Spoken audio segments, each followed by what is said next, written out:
Okay, now time to calculate some linear regression. Okay? Remember, linear regression is based on the notion of you have a correlation, you have a relationship between two variables. Matter of fact, we're using the same variables from the correlation lesson, the depression and self-esteem correlation. Same data. So we have an established correlation. It's negative 0.924. And if you have that trend line in your scatter plot, you can make predictions about, given any x, you can predict a y, given any y, you can predict an x.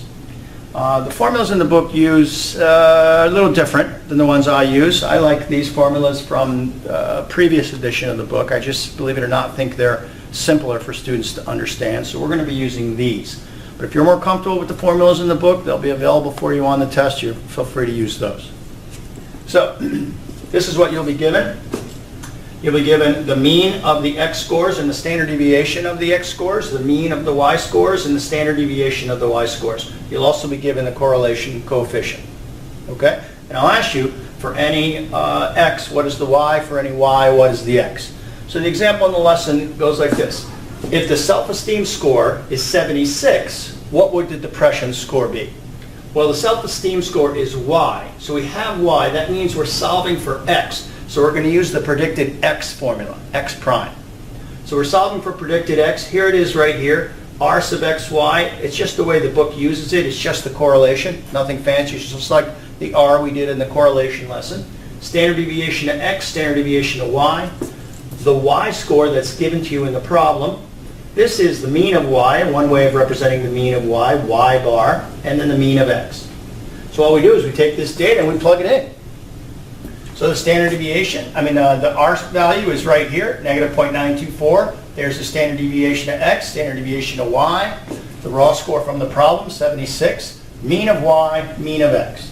Now it's very important, obviously, to do order operations in all mathematics. This is where the biggest problems come for students. They either put the wrong numbers in the values, they use the wrong x prime or y prime.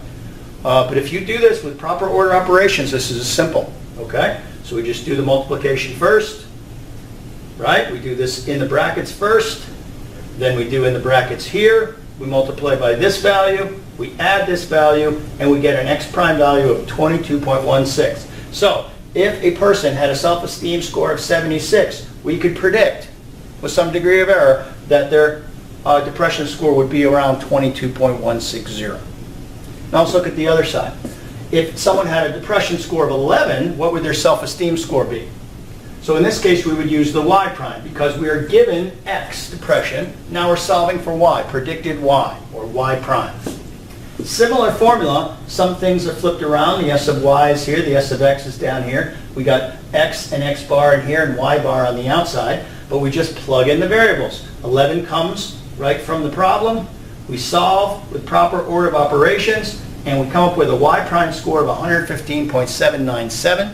So, based on this correlation between these variables, if someone has a depression score of 11, we have a certain degree of confidence that their self-esteem score will be about 115.797.